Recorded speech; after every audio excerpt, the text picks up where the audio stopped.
Hey, what's up, everyone? Thank you so much for checking out this video here on Show Style and Spirit. I am Ebony, of course.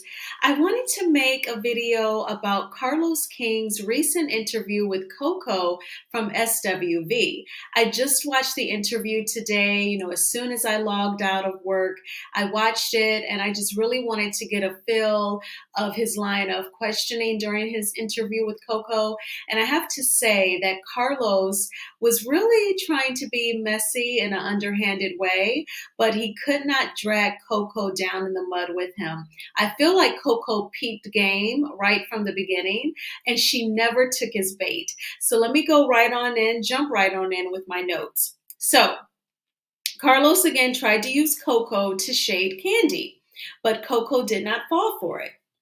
Some of the things that Carlos brought up was that he asked Coko if, she felt like Escape struggled with ego in their group, and that's why they have so many problems. And, Coco really did not say definitively that she felt like anyone in Escape struggles with ego. She definitely did not say anyone in particular has a huge ego. Then Carlos asked Coko if Escape lacks that mother figure to help with encouraging everyone to try their best and work hard and to help with morale. He brought up how he produced the wonderful show Encore on BET in the summer of 2021, where he brought back female singers from popular female groups to actually form their own group. And then because he produced that show, he said, I put together a musical group called Blueprint. Well, you produced the reality TV show, Carlos, but it was those women who wrote and produced those records, and they have the vocal talent.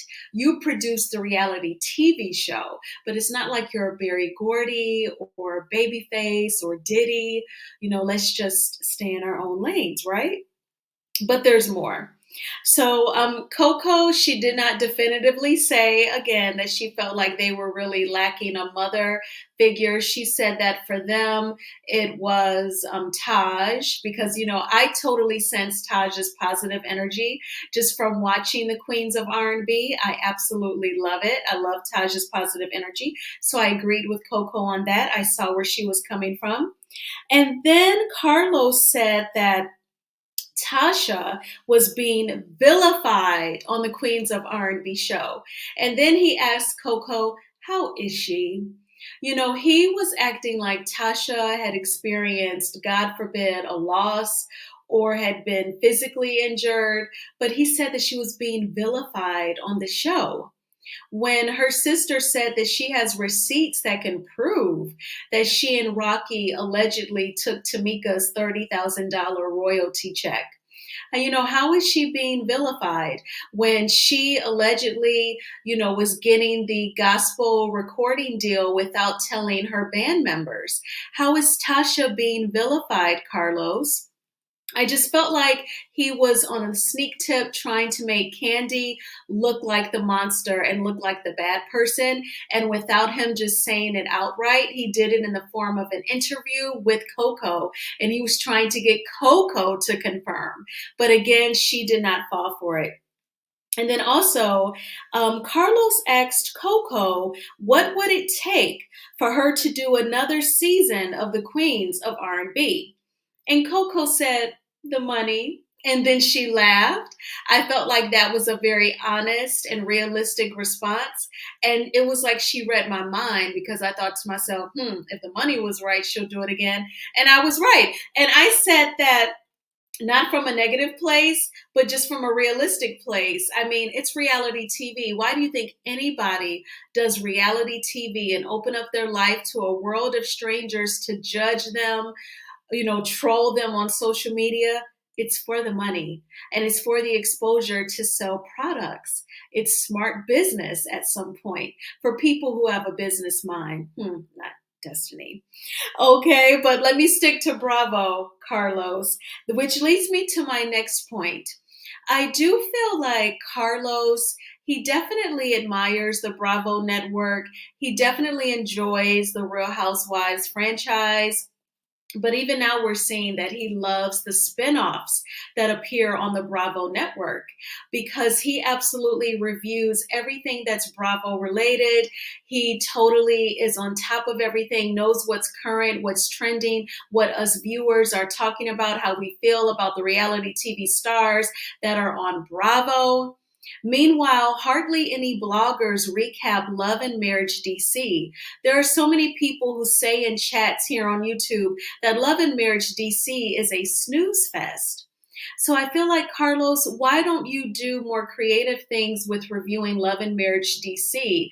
Perhaps, go live on YouTube sometimes, or go live with the cast on Instagram, or explain where is Winter.